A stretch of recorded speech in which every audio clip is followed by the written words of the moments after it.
समय के आदि में केवल ब्रह्म ही थे, वही परम ब्रह्म चेतना, वही अनंत ऊर्जा। जब सृष्टि का प्रारंभ हुआ तो उस अनंत ऊर्जा से आदि शक्ति प्रकट हुई। इन्हीं आदि शक्ति ने ब्रह्मा, विष्णु और महेश के रूप में त्रिदेव को शक्ति दी। महेश वही है जो बाद में शिव कहलाए। जब समय आगे बढ़ा और ब्रह्मांड में देवताओं का शासन हुआ, उस समय प्रजापति दक्ष का जन्म हुआ। दक्ष अत्यंत तेजस्वी, यज्ञप्रिय और वेद पाठी थे। उनकी पत्नी प्रसूति से अनेक कन्याएं उत्पन्न हुई। इन कन्याओं में सबसे छोटी और सबसे अनमोल कन्या थी सती, जो कि आदि शक्ति का ही रूप थी। जन्म से ही सती अलौकिक व तेजस्विनी थी। बचपन से ही उनका मन तप, योग और शिव में रमा रहता था। दक्ष ने कन्या को स्नेहपूर्वक पाला, पर उनका स्वभाव भक्तिपूर्ण और साधना प्रिय था। सती ने बाल्यावस्था में ही शिव का नाम जपना आरंभ कर दिया। वह अक्सर अपने कक्ष में अकेली बैठकर ओम नमः शिवाय का जाप करती। उनकी सखियां कहती, तुम इतनी छोटी उम्र में किसके ध्यान में खो जाती हो? सती मुस्कुराकर उत्तर देती, वह जो सब में है वही मेरे आराध्य हैं, मेरे शिव। उधर कैलाश पर्वत पर योगीश्वर शिव समाधि में लीन रहते। उनका स्वरूप अद्वितीय था। गले में सर, मस्तक पर चंद्र, अंगों पर भस्म, त्रिशूल और डमरू हाथ में, और उनका हृदय करुणा से भरा हुआ था। वह सभी प्राणियों में समान भाव रखते थे। सती के जब तब से शिव के हृदय में भी एक कंपन उठा।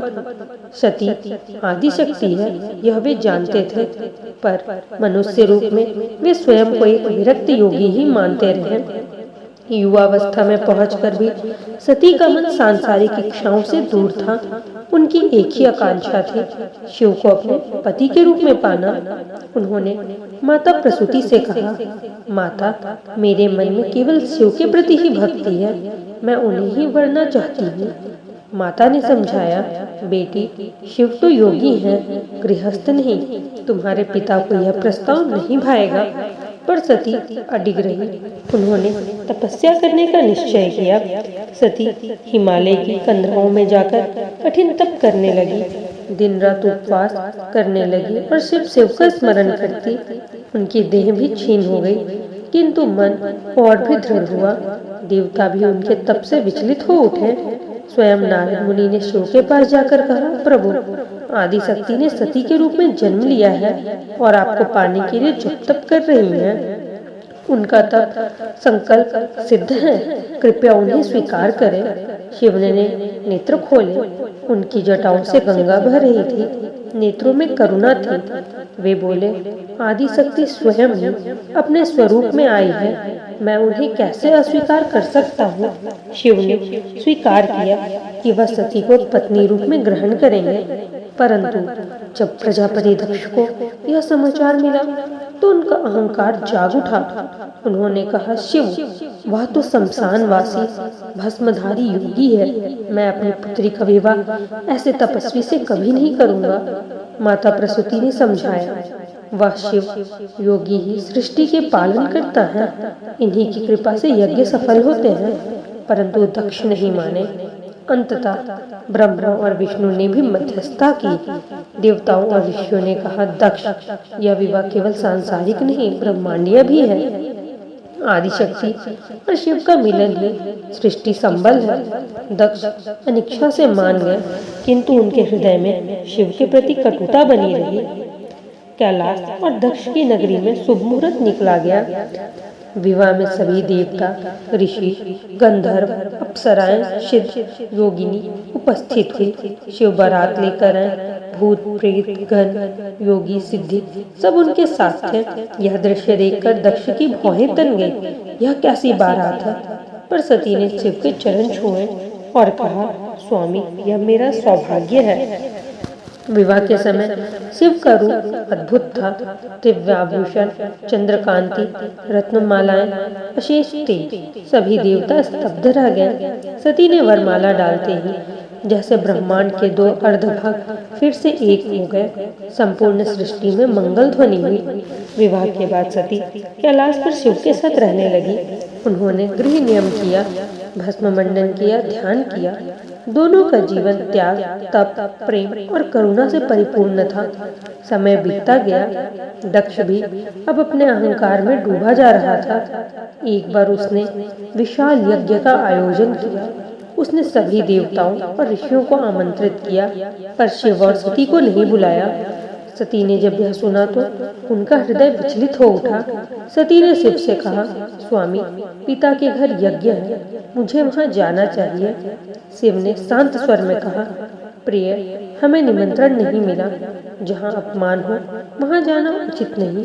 पर सती का मन पिता के प्रति पुत्री भाव से खींच गया। उन्होंने कहा, मैं तो कन्या हूँ, मुझे जाने का अधिकार है। शिव ने फिर भी मना किया, परंतु सती अपने गणों के साथ निकल पड़ी। जब सती यज्ञशाला पहुंची तो देखा सभी देवता बैठे हुए हैं, वेद मंत्र गूंज रहे हैं, पर शिव का कोई अंश नहीं, कोई आहुति नहीं। उन्होंने अपने पिता से पूछा, पिताश्री, आपने मेरे स्वामी को क्यों नहीं बुलाया? दक्ष ने कटु वचन कहे, तुम्हारा पति भस्मवासी, व्यभिचारी, नीच योगी है, उस यज्ञ में इसका क्या काम? सती का हृदय बाण से भी तीखा घायल हुआ।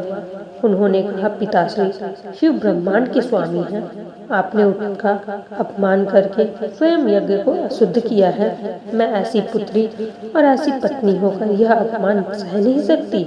कहकर उन्होंने यज्ञ कुंड के समीप जाकर प्राण अग्नि में अपने शरीर का त्याग कर दिया। यज्ञशाला में हाहाकार मच गया। देवता स्तब्ध हो गए, ऋषि मुनि मौन और पृथ्वी कांप उठी। कैलाश पर शिव को समाचार मिला। उनकी आंखें लाल हो उठी, गले की नाड़ियों में वेदना उमड़ी। उन्होंने जटाओं में से एक ज्वलंत रूप उत्पन्न किया, वीरभद्र और भद्रकाली। उन्होंने उसने आदेश दिया, जाओ, दक्ष के यज्ञ को नष्ट कर डालो। वीरभद्र सेना लेकर पहुंचे और यज्ञशाला को ध्वस्त कर दिया। दक्ष का सिर काट दिया गया। सभी देवता भयभीत होकर विष्णु से प्रार्थना करने लगे। शिव स्वयं यज्ञ स्थल पहुंचे। उन्होंने सती को जली हुई देव को उठाया और विलाप करने लगे।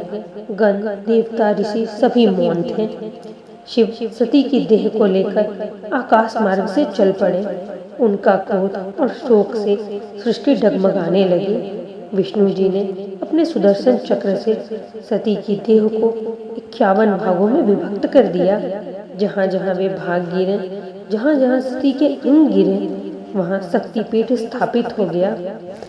सती के वियोग में शिव जी कई वर्षों तक समाधि में लीन रहे, परंतु यह विरह भी प्रेम की पराकाष्ठा थी।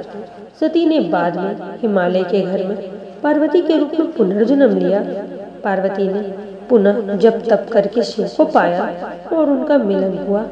यह प्रेम कथा केवल पति पत्नी की कथा नहीं, यह ऊर्जा और चेतना का संगम है। शिव सती की यह कथा का भाव यही है कि प्रेम केवल आकर्षण नहीं, तप है। प्रेम केवल मिलन नहीं, त्याग है। प्रेम केवल देह नहीं, आत्मा का संयोग है।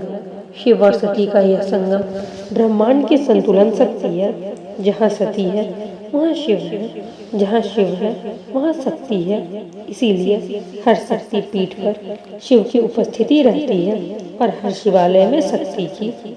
भक्तों, अगर आपको ये कथा पसंद आई हो तो वीडियो को लाइक करें, शेयर करें और हमारे चैनल वैदिक सुक्तम को सब्सक्राइब करना ना भूलें।